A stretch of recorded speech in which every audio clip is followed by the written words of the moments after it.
Hello बच्चों, कैसे हैं आप।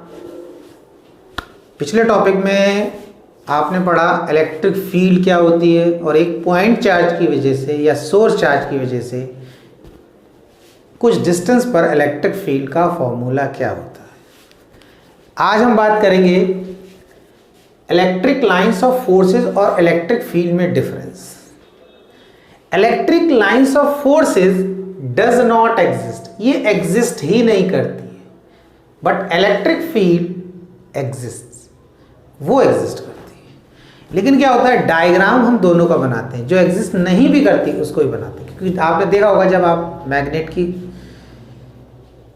को लेकर आपने कभी कोई एक्सपेरिमेंट करके देखा होगा कि एक मैग्नेट को दूसरे मैग्नेट के पास रख दिया, नॉर्थ नॉर्थ को रिपेल कर रहा है, साउथ साउथ को रिपेल कर रहा है, इस तरीके से। तो क्या हो रहा है, एक मैग्नेट से मैग्नेटिक लाइंस जा रही, दूसरे मैग्नेट तक जा रही, लेकिन वो दिख तो नहीं रही ना। और वही जब डायग्राम आप बुक में देखते हैं तो एक मैग्नेट बना होता है, मैग्नेट से मैग्नेटिक लाइंस दिखा देते हैं कि नॉर्थ से निकल रही, साउथ में जा रही। तो इसी तरीके से यहाँ पर आपको समझना है कि हम यहाँ पर बात करें ये इलेक्ट्रिक लाइंस ऑफ फोर्सेज और इलेक्ट्रिक फील्ड में डिफरेंस क्या है।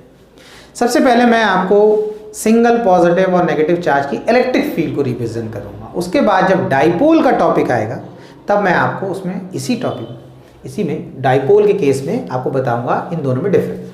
तो पहले हमने बनाया कि प्लस चार्ज ले लिया, प्लस चार्ज की वजह से हमने इलेक्ट्रिक फील्ड बनाई। तो प्लस चार्ज की इलेक्ट्रिक फील्ड प्लस से दूर जाती हुई लाइंस बना दी, ये हो गई। हम और भी बना सकते हैं, इसके बीच में बना सकते हैं, ये बना दिया, यहाँ बना दिया, यहाँ बना दिया, यहाँ बना दिया। इन दो लाइंस के बीच में भी इनफाइनाइट लाइंस बना सकते हैं, होती है इनफाइनाइट, लेकिन हम बनाएंगे नहीं, फिर बहुत ज़्यादा कॉम्प्लिकेटेड लग रहा है। तो ये जो पॉजिटिव चार्ज है इसमें से ये इलेक्ट्रिक लाइंस बिल्कुल ऐसे ही निकल रही है, इलेक्ट्रिक लाइंस, या हम बोले इलेक्ट्रिक फील्ड, ये ऐसे ही निकल रही है जैसे एक बल्ब से लाइट रेज निकलती है, हर डायरेक्शन में, ऐसी हर डायरेक्शन में निकल रही है। अब हमने क्या किया, नेगेटिव चार्ज की बात करते हैं तो नेगेटिव चार्ज ले लिया और नेगेटिव चार्ज में हम बनाएंगे नेगेटिव चार्ज की इलेक्ट्रिक फील्ड। इसमें इस तरीके से बना दिया, यहाँ बना दिया, यहाँ बना दिया, यहाँ बना दिया, इस तरीके से। अब क्वेश्चन ये आता है कि नेगेटिव चार्ज में अंदर की तरफ हमने इस रेज को बनाया और पॉजिटिव में बाहर की, यानी उससे दूर जाता है, ऐसा क्यों बनाया? क्योंकि हमने एक्सपेरिमेंट करके देखा, जब इस प्लस चार्ज के पास हमने एक टेस्ट चार्ज रखा तो इस प्लस चार्ज ने इस टेस्ट चार्ज पे इस डायरेक्शन में फोर्स लगाया, यहाँ पे रखा तो इस डायरेक्शन में, यहाँ पे रखा तो इस डायरेक्शन में। तो इसलिए हमने ये मान लिया कि इस प्लस चार्ज की इलेक्ट्रिक फील्ड इससे दूर जाती है। लेकिन जब हमने इस नेगेटिव चार्ज के पास कोई टेस्ट चार्ज रखा इस तरीके से तो ये उसे अपनी तरफ अट्रैक्ट करता है, इसीलिए हमने नेगेटिव चार्ज में जो इलेक्ट्रिक लाइंस हैं उसको नेगेटिव चार्ज के अंदर जाता हुआ दिखाती है। समझ आई बात? ठीक है। उसके बाद हम क्या करेंगे, आपको बोल रहा है कोई प्लस चार्ज की वजह से इलेक्ट्रिक फील्ड का डायरेक्शन बना। अब बात समझ, ये आपने प्लस चार्ज ले लिया, अब आपको क्या करना है, इस प्लस चार्ज की वजह से इस पॉइंट पर पी पॉइंट पर इलेक्ट्रिक फील्ड बनाना है।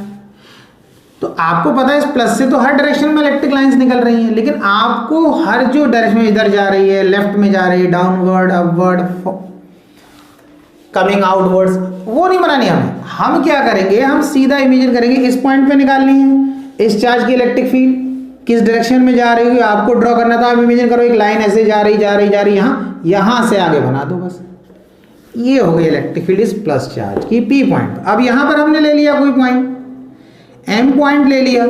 अब इमेजिन करो इस चार्ज की वजह से यहाँ पर सीधी लाइन जाएगी, बस ये बन गई। अब ये बन गई इलेक्ट्रिक फील्ड इस प्लस चार्ज की सेम पॉइंट पर। यहाँ पर बनाना है, यहाँ पर एक पॉइंट ले लिया हमने, एक्स पॉइंट ले लिया, तो इसकी वजह से ऐसे इमेजिन करना, ये लाइन चली जाएगी। ऐसी कहीं पर भी आप बना सकते हैं। ये तो इस प्लस चार्ज की इस पॉइंट पर इलेक्ट्रिक फील्ड का डायरेक्शन ये, इस पॉइंट पर ये, इस पॉइंट पर ये, इस पॉइंट पर ये डायरेक्शन। अगर हम इसकी बात कर लें कि अगर ये नेगेटिव चार्ज है तो क्या होगा, तो हम इस एरो को अपोजिट कर देंगे, इस एरो को अपोजिट। अब एक चीज ये भी समझना है कि हमने ऐसे क्यों बनाया था। प्लस जब हमने बनाया था तो हमने एरो इसलिए बनाया था कि अगर ये प्लस चार्ज यहाँ रखा है और यहाँ पर हमने एक टेस्ट चार्ज रखा क्यू नॉट, तो वो इसी ऐसे लाइन बनाएगा, इसी डायरेक्शन में जाएगा। मतलब यहाँ पे रख दिया तो वो इस डायरेक्शन में जाएगा, यहाँ पे टेस्ट चार्ज रख देंगे तो वो इस डायरेक्शन में जाएगा, यहाँ पे टेस्ट चार्ज रख देंगे इस डायरेक्शन में। क्यों? क्योंकि ये भी प्लस है, ये भी प्लस है, तो ये प्लस चार्ज सोर्स चार्ज इस टेस्ट चार्ज पे फोर्स लगाएगा। जिस डायरेक्शन में जाएगा वो डायरेक्शन इस सोर्स चार्ज की इलेक्ट्रिक फील्ड का डायरेक्शन होगा। अब हमने नेगेटिव चार्ज ले लिया तो नेगेटिव में अपोजिट हो जाएगा, क्योंकि भाई ये नेगेटिव इस Q0 को अपनी तरफ अट्रैक्ट करेगा। Q0 कैसे है? पॉजिटिव है। तो एरो हमें यहाँ नहीं बनाना है, अब हमें थोड़ा सा एरो ऐसे बना देना है और इमेजिन यहाँ पे अगर हम प्रोसीड से आगे करें तो इसमें मिल जाए, बस नेगेटिव चार्ज की इस पॉइंट पे इलेक्ट्रिक फील्ड का डायरेक्शन हो गया। इस नेगेटिव चार्ज की इस पॉइंट पे इलेक्ट्रिक फील्ड का डायरेक्शन, तो हमने इमेज एक ऐसे एरो बना दिया, इसको ऐसे बढ़ाएंगे तो यहाँ पे मिल जाएगा। इतना क्लियर हो गया? ओके, अब हम बात करते हैं डाइपोल। डाइपोल क्या होता है? नेगेटिव चार्ज ले लिया और एक ये हमने पॉजिटिव चार्ज ले लिया, इनके बीच में कुछ डिस्टेंस है। Two equal and opposite charges separated by distance. दो चार्ज हैं, एक नेगेटिव है एक पॉजिटिव, इसकी वैल्यू 5 कूलम माइनस में, तो इसकी +5 कूलम। ये नेगेटिव है ये पॉजिटिव, तो इसको क्या बोलेंगे? डाइपोल। और इनके बीच में डिस्टेंस भी होना चाहिए, क्योंकि तभी तो दो पोल बनेंगे। एक पोल ये हो गया, इस पर नेगेटिव चार्ज है, एक पोल ये हो गया, इस पर पॉजिटिव चार्ज है। अगर इनके बीच में डिस्टेंस ही नहीं रहेगा तो दो पोल नहीं बनेंगे, तो हम डाइपोल कैसे बोलेंगे? डाई मीन्स ही दो होता है, डाइपोल, इसके दो पोल। अब क्या होता है यहां पर? अब आपको ये देखना है, अब हमने एक डाइपोल ले लिया, अब हम इसकी इलेक्ट्रिक फील्ड बनाएंगे। तो जब इलेक्ट्रिक फील्ड बनाएंगे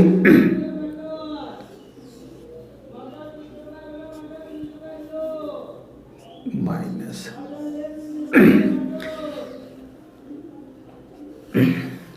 प्लस माइनस बना दिया। अब हमने क्या किया?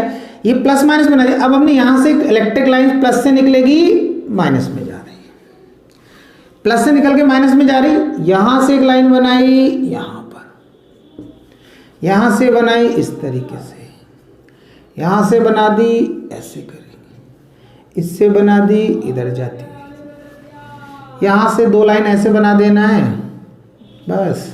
ऐसे तो कितनी भी लाइन बना सकते हैं आप, ज़्यादा नहीं बनाना है, थोड़ी बनाना है, ज़्यादा कॉम्प्लिकेटेड नहीं करना है बस। तो ये लाइन ऐसे करके जाकर यहाँ मिल जाएगी, ये लाइन ऐसे करके प्लस यहाँ बना दो, माइनस यहाँ पर प्लस बना दो, यहाँ पर माइनस, इससे कुछ फर्क नहीं पड़ने वाला है। ये हमारा डाइपोल गया। अब आपको ये देखना है, ये लाइन हमने इस तरीके से क्यों बनाई, ये लाइन स्ट्रेट ही क्यों बनाई, ये लाइन ऐसे क्यों बनाई? हमने क्या किया, जब हमने किसी टेस्ट चार्ज Q0 को रखा इस पॉइंट पे तो वो सीधा ऐसे जाने लगता है। जब हमने यहां पर रखा इसी टेस्ट चार्ज को तो ये यहां जाने लगता है इस डायरेक्शन में ऐसे सीधा। इस पॉइंट पे रखा तो ऐसे, इस पॉइंट पे रखा तो ऐसे, इस पॉइंट पे रखा तो ऐसे। मतलब ये जो कर्व लाइन लग रही है, इससे जो हम टेंजेंट ड्रॉ कर रहे हैं, ये टेंजेंट, ये टेंजेंट, यहां जो टेस्ट चार्ज को रखते हैं तो वो टेस्ट चार्ज सोर्स चार्ज की वजह से टेंजेंट की डायरेक्शन में जाने लगता है। तो ये जो टेंजेंट है यानी कि स्ट्रेट लाइन जो बना रहे हैं, ये कहलाती है इलेक्ट्रिक फील्ड इस सोर्स चार्ज की, इस पर्टिकुलर पॉइंट पर। इस सोर्स चार्ज की इलेक्ट्रिक फील्ड इस पॉइंट पे, यहां पर, इस सोर्स चार्ज की इस पॉइंट पे, यहां पर। इन दोनों लाइंस के बीच में भी बहुत सारी लाइंस बनाई जा सकती है, इनफाइनाइट लाइंस पॉसिबल है। अब हमने क्या किया, इस तरीके से जितने भी एरो ऐसे करके बनेंगे, इस तरीके से जितने भी एरो बनेंगे, इन सारे एरोस की जब टेल को हम इन टेल को, ये टेल इनको मिला देते तो ये कहलाती है इलेक्ट्रिक लाइंस ऑफ फोर्सेस। ये इलेक्ट्रिक लाइंस ऑफ फोर्स, ये इलेक्ट्रिक लाइंस ऑफ फोर्स, ये इलेक्ट्रिक लाइंस ऑफ फोर्स। और ये जो एरो बना दिया, ये एरो, ये एरो, ये क्या कहलाएगा? ये कहलाएगा electric field. Electric lines of forces हमें स्ट्रेट और कर्व दोनों हो सकती है। इलेक्ट्रिक लाइन से देखो यहाँ पर electric line of forces curve है, यहाँ पे स्ट्रेट है, बट इलेक्ट्रिक फील्ड जो है वो हमेशा स्ट्रेट लाइन होगी। अब यहाँ वाली जो इलेक्ट्रिक लाइंस ऑफ फोर्सेस है वो स्ट्रेट है, ठीक है। अब इसे टेंजेंट बनाएंगे तो वो किसको रिप्रेजेंट करेगा? इलेक्ट्रिक फील्ड को। तो इस लाइन के लिए हम बोल सकते हैं कि इलेक्ट्रिक लाइंस ऑफ फोर्सेस का डायरेक्शन और इलेक्ट्रिक फील्ड का सेम है। बट यहाँ पर ये जो इलेक्ट्रिक लाइंस ऑफ फोर्सेस है वो ये लाइन है, कर्व लाइन, ये लाइन है, ये लाइन है। बट इलेक्ट्रिक फील्ड ये जो एरो बना रहा है ये हो गया इसके लिए ऐसे एरो बना दिया, यहाँ पर हो गया ऐसे एरो बना सकते हैं, बहुत सारे एरो बना सकते हैं। यानी कि टेंजेंट बनाना है इस कर्व लाइन पर, टेंजेंट यहाँ पर है तो ऐसे टेंजेंट बनाना है, यहाँ पर है तो ऐसे टेंजेंट बनाना है, इस तरीके से। तो ये जो स्ट्रेट लाइंस बना रहे हैं एरो, टेंजेंट, ये कहलाती है इलेक्ट्रिक फील्ड। तो electric field lines are always straight lines. और दे एग्जिस्ट, वो एग्जिस्ट करती है, बट ये जो होते हैं ये एग्जिस्ट नहीं करते क्योंकि ये कुछ है ही नहीं, क्योंकि यहाँ पर डायरेक्शन ये, यहाँ पर ये, यहाँ पर ये, तो हमने दोनों टेल को मिला दिया, मिलाने पर जो हमें लाइन दिखने लगी उसका हमने नेमिंग कर दिया, हमने इस लाइन को बोला इलेक्ट्रिक लाइंस ऑफ फोर्सेस। इतना क्लियर हो गया? ठीक।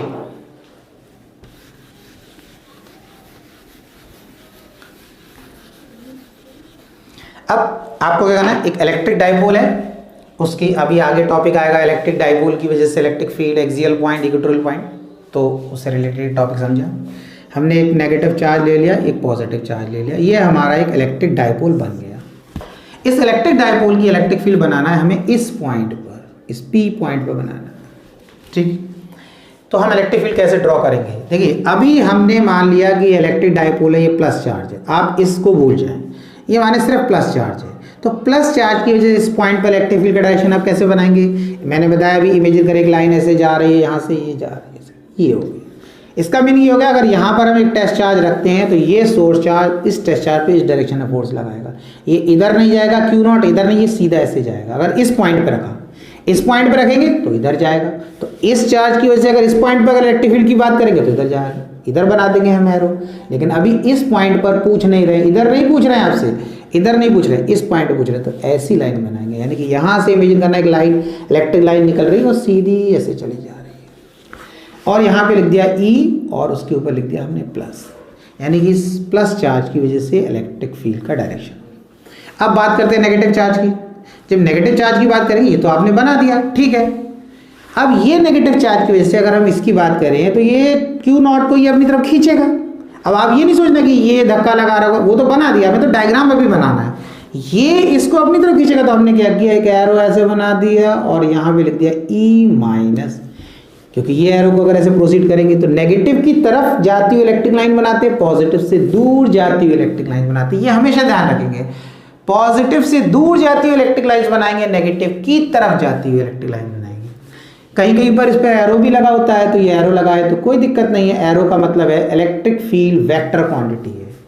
अब देखो एक चीज देख सकते हो, ये नहीं कि इसका डायरेक्शन प्लस की वजह से डायरेक्शन इधर है तो हमने एरो इधर लगाया है, माइनस की वजह से इधर है डायरेक्शन तब भी एरो, ये एरो का डायरेक्शन हमेशा ऐसा ही रहता है।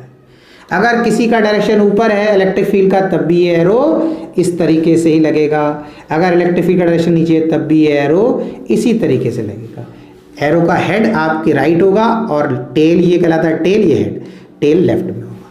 तो डायरेक्शन के अकॉर्डिंग ये एरो नहीं बदलता है, इस एरो का डायरेक्शन नहीं बदलता। हम ऐसा नहीं बनाएंगे कि ऊपर जा रहा है तो हमने एरो ऐसे बना दिया, हमने सिर्फ ऐसा बनाना है कि ऊपर इसी तरीके से एरो लगाना है, ये करेक्ट रिप्रेजेंटेशन है। ये बताता है जिसके ऊपर एरो लगा होगा कि वो फिजिकल क्वांटिटी वेक्टर क्वांटिटी है, जो आपने 11th क्लास में पढ़ा होगा, स्केलर और वेक्टर। तो ये डायरेक्शन था। ओके, अब हम बात करते हैं कि अगर हमने ये देखा कि ये प्लस चार्ज इस टेस्ट चार्ज पर इस डायरेक्शन में फोर्स लगा रहा है, यानी कि इसकी इलेक्ट्रिक फील्ड इस डायरेक्शन में, जो डायरेक्शन इलेक्ट्रिक फील्ड का होगा इस टेस्ट चार्ज पर उसी डायरेक्शन में फोर्स लगेगा, यानी कि इस सोर्स चार्ज की इस पॉइंट पर इलेक्ट्रिक फील्ड का डायरेक्शन राइट हैंड साइड है और इस नेगेटिव चार्ज की वजह से इस पॉइंट पर इलेक्ट्रिक फील्ड का डायरेक्शन लेफ्ट हैंड साइड है। तो ये तो इस क्यू नॉट पे फोर्स लगाएगा राइट हैंड साइड और माइनस वाला इस पर फोर्स लगाएगा लेफ्ट हैंड साइड। तो ये जाएगा किस तरफ? तो अब आप ये देख सकते हैं कि हमने ये Q1 Q प्लस Q से ये जो डिस्टेंस है ये ले लिया हमने R1, यहाँ तक का डिस्टेंस R1, और इस माइनस Q से ये डिस्टेंस ले लिया R2। पिछले वीडियो में हमने देखा था किसी सिंगल चार्ज या पॉइंट चार्ज की वजह से कुछ डिस्टेंस पर इलेक्ट्रिक फील्ड निकालने का फॉर्मूला क्या है, E इक्वल्स टू के क्यू अपॉन आर स्क्वायर, ये फॉर्मूला है। अब आप खुद देख सकते हैं R1 और R2 इनमें ज्यादा कौन है, R2 is greater than R1। ये R2 डिस्टेंस ज्यादा है, R1 डिस्टेंस कम है। तो जब डिस्टेंस कम है, डिस्टेंस कम तो इलेक्ट्रिक फील्ड की स्ट्रेंथ ज्यादा, और जब इलेक्ट्रिक फील्ड की स्ट्रेंथ ज्यादा तो एक फॉर्मूला और वहां लिखवाया था, क्या लिखवाया था, E equals to F upon Q not. तो F is equals to E Q not. तो अगर इलेक्ट्रिक फील्ड ज़्यादा होगी तो फोर्स भी ज़्यादा लगेगा। दोनों चीज़ है, इलेक्ट्रिक फील्ड की स्ट्रेंथ ज़्यादा तो फोर्स भी ज़्यादा। तो अब आप ये देखेंगे कि इस सोर्स चार्ज से यहाँ का डिस्टेंस कम है, तो ई इस सोर्स चार्ज की वजह से यहाँ पर जो इलेक्ट्रिक फील्ड होगी उसकी स्ट्रेंथ ज़्यादा होगी, और इसकी वजह से इस पॉइंट पर जो इलेक्ट्रिक फील्ड प्रोड्यूस हो रही उसकी स्ट्रेंथ कम होगी। तो हम बोल सकते हैं E plus greater than E minus. Value इस ई प्लस की इस ई माइनस से ज़्यादा है, इसकी वैल्यू ज़्यादा है। तो इसका मतलब इस पॉइंट पर जो नेट इलेक्ट्रिक फील्ड हुई, नेट का मतलब क्या होता है भाई, जब ये इस चार्ज पर ज़्यादा फोर्स लगाएगा एज कंपेयर टू माइनस, तो क्या होगा, इसने धक्का दिया इधर, इसने खींचा इधर, लेकिन इसकी स्ट्रेंथ ज़्यादा, इसका फोर्स ज़्यादा, इसकी इलेक्ट्रिक फील्ड ज़्यादा, तो ये इधर जाने लगेगा। तो ये टेस्ट चार्ज किधर जाएगा, इस डायरेक्शन में। तो हम ये बोल सकते हैं इस डाइपोल की वजह से इस पॉइंट पर नेट इलेक्ट्रिक फील्ड का डायरेक्शन ई नेट किस तरफ होगा, इस तरफ, क्योंकि इस चार्ज पर फोर्स इसी डायरेक्शन में लग रहा होगा। क्लियर हुआ?